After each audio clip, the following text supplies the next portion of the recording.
বাংলাদেশ জাতীয়তাবাদী ছাত্র দলের কেন্দ্রীয় প্রতিনিধি হিসেবে আমরা উপস্থিত হয়েছি সাহিত্য ও সংস্কৃতির রাজধানী বলা যায় সেই কুষ্টিয়া শহরে। আজকে আমরা শ্রদ্ধাভরে স্মরণ করছি এই বৈষম্য বিরোধী আন্দোলনে যে 640 জন শহীদ হয়েছে, এর মধ্যে 15 জন ছিল এই কুষ্টিয়া জেলার। এবং এই 16 জুলাই থেকে 5ই আগস্ট পর্যন্ত এই 640 জনের পূর্বেও আমাদের কিন্তু বিএনপির অসংখ্য নেতৃবৃন্দ ক্রসফায়ারে নিহত হয়েছেন, গুম খুনের শিকার হয়েছেন। তাদের প্রতি শ্রদ্ধা জানাচ্ছি। আজকের এই দিনে আমরা শ্রদ্ধা জানাতে চাই আমাদের জাতীয়তাবাদের জনক শহীদ রাষ্ট্রপতি জিয়াউর রহমান বীরুত্তমের প্রতি, যিনি না জন্ম নিলে এই স্বাধীন বাংলাদেশের জন্ম হতো না। তিনি স্বাধীনতার ঘোষণা না দিলে আমরা এই স্বাধীন বাংলাদেশ পেতাম না। উনি যদি বহুদলীয় গণতন্ত্র প্রবর্তন না করতেন, তাহলে এই ফ্যাসিস্ট আওয়ামী লীগও রাজনীতি করতে পারতো না, জামায়াতে ইসলাম অপরাপর যে সংগঠনগুলো তারাও রাজনীতি করতে পারতো না। আমরা সেই বহুদলীয় গণতন্ত্রের প্রবর্তক, জাতীয়তাবাদের জনক সেই শহীদ রাষ্ট্রপতি জিয়াউর রহমান বীরুত্তমের প্রতি শ্রদ্ধা জানাচ্ছি। আমরা এখানে এসেছি, আমাদের দেশনায়ক তারেক রহমান গত বছরের 13ই জুলাই উনি 31 দফা প্রণয়ন করেছিলেন। এই 31 দফাকে বলা যেতে পারে বাঙালি জাতির মুক্তির সনদ। আমরা এই বাংলাদেশ কীরকম দেখতে চাই, ভবিষ্যৎ বাংলাদেশ, তারই মুক্তির সনদ হচ্ছে এই 31 দফা। আমাদের এর আগে মহান স্বাধীনতার ঘোষক শহীদ রাষ্ট্রপতি জিয়াউর রহমান বীরুত্তম যে 19 দফা দিয়েছিলেন, তারই ধারাবাহিকতায় আমাদের দেশনেত্রী বেগম খালেদা জিয়া ভিশন 2030 দিয়েছিলেন।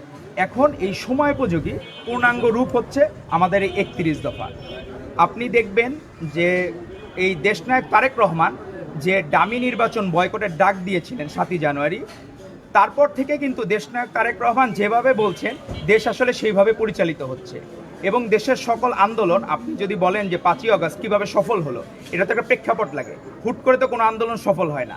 আমরা মুক্তিযুদ্ধের, আপনি যদি ধরেন 71-এর 16ই ডিসেম্বর বিজয় দিবসটা কোথা থেকে আসছে? এই 9 মাসের রক্তক্ষয়ী যুদ্ধের কারণেই তো আসছে। এই যুদ্ধটা কিন্তু পটভূমি বিএনপি রচনা করেছিল।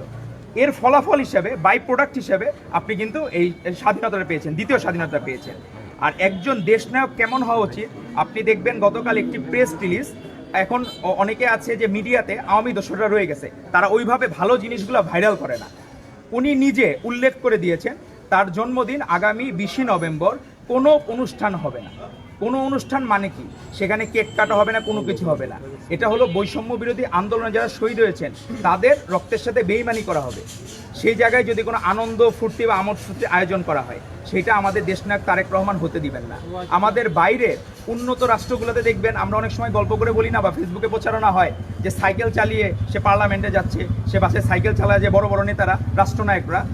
আমাদের প্রধানমন্ত্রী কেমন হওয়া উচিত সেটা এখন বাংলার মানুষ কিন্তু দেখতেছে, তার মধ্যে এই রাষ্ট্রনায়কের মধ্যে দেখতেছে যে বাংলার প্রধানমন্ত্রী এমন হওয়া উচিত যার মধ্যে কোনো মোহ নাই। আপনার চাঁদাবাজির উৎসব হইতো আগে জাতির ড্যাডির জন্মদিনে, পরবর্তীতে তার লিগেসি, তার যে পৈশাচিক মেয়ে ছিল তার জন্মদিনে চাঁদা তোলা হইতো। প্রত্যেকটা জায়গাতে এই শিক্ষা প্রতিষ্ঠানে চাঁদা তোলা হয়েছে প্রত্যেককে। এটা হলো অন্যায়ভাবে যত দাবি দেওয়া আদায় করা যায় সেই জায়গায় তারা সবসময় এই খারাপ কাজগুলো করতো। সেখানে ব্যতিক্রম হচ্ছেন আমাদের দেশনায়ক তারেক রহমান।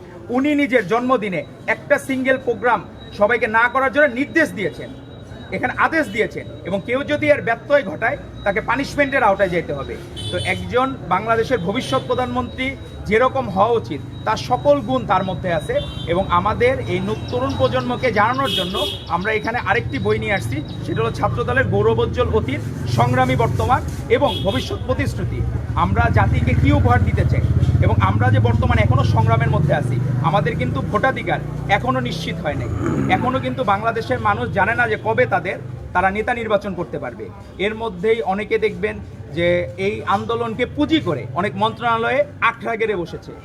সেই জায়গায় কিন্তু ছাত্রদল কি করছে, তারা প্রতিটা ক্যাম্পাসে যাচ্ছে, সারা বাংলাদেশে 38টা টিম, যারা প্রতিটা জায়গায় যে জাতীয়তাবাদের দাওয়াত দিচ্ছে, যে জাতীয়তাবাদকে মানুষ জানুক, মানুষের দোরগোড়ায় পৌঁছানোর জন্য প্রত্যেকটা শিক্ষার্থী যাতে জানতে পারে বাংলাদেশ জাতীয়তাবাদী দল সম্পর্কে এবং বাংলা জাতীয়তাবাদী ছাত্র দলের ঐতিহ্য সম্বন্ধে।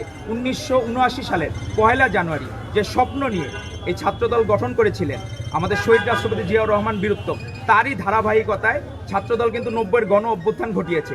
এবং এই দ্বিতীয় স্বাধীনতার ক্ষেত্রে ছাত্রদলের ব্যাপক ভূমিকা ছিল। আর ভূমিকা না থাকলে আপনি শহীদদের তালিকা দেখেন, সেখানে প্রায় 100 জনের অধিক কিন্তু শুধু ছাত্রদলের। 640 জনের মধ্যে আপনি পার্সেন্টেজে যদি হিসাব করেন তাও কিন্তু এটা 15%-এর উপর কিন্তু শুধু ছাত্র দলের শহীদ। তো এই আন্দোলনে প্রত্যক্ষভাবে ছাত্রদল ভূমিকা রেখেছে এবং তাদের অবদানকে অস্বীকার করে কেউ এই দ্বিতীয় স্বাধীনতার ক্রেডিট একা নেওয়ার কোনো সুযোগ নাই। সবার উদ্দেশ্যে আমরা বলতে চাই, দেশনায়ক তারেক রহমানের যে নির্দেশ এবং তার যে প্রস্তাবনা 31 দফা সম্পর্কে সবাইকে জানার জন্য অনুরোধ রইল এবং তরুণ প্রজন্মকে আমরা বলবো, আপনারা আমাদের তারেক রহমান আমাদের নেতা, সে তার জন্মদিনকে পর্যন্ত অমিট করে দিয়েছেন তাদের সম্মানে, শহীদদের সম্মানে, এবং উনি যারা অনুষ্ঠান পালন করবে তাদের ব্যাপারে কঠোর সিদ্ধান্ত নেবেন এবং যারা দলীয় শোডাউনের রাজনীতি দেখবেন, মোটরসাইকেল বাইকের শোডাউন থেকে শুরু করে স্লোগানের রাজনীতি, আপনি দেখছেন যে আমরা এই ক্যাম্পাসে ঢুকলাম, কোনো স্লোগান হয়েছে? কিচ্ছু হয়নি।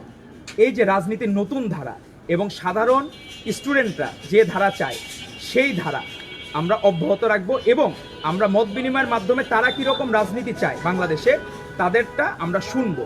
আর এই আওয়ামী ফ্যাসিস্টদের কারণে সবাই যে রাজনীতি বিমুখ হয়েছে এর কারণও আমরা উদ্ঘাটন করব।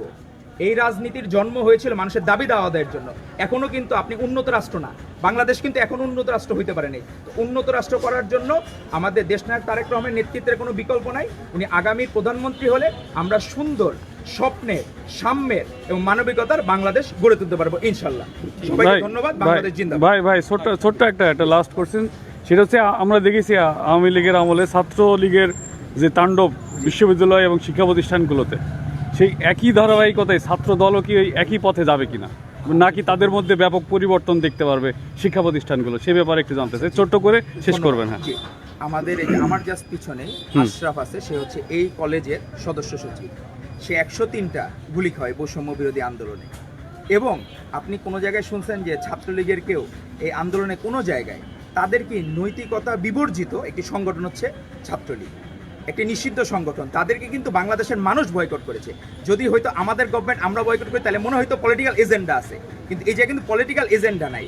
এরা হচ্ছে হারাম হয়েছে তাদের কর্মকাণ্ডের কারণে, বরঞ্চ আমাদের সাধারণ ছাত্রদের পাশে থাকার কারণে কিন্তু সে নিজের বুক চিতিয়ে কিন্তু গুলি নিয়েছে।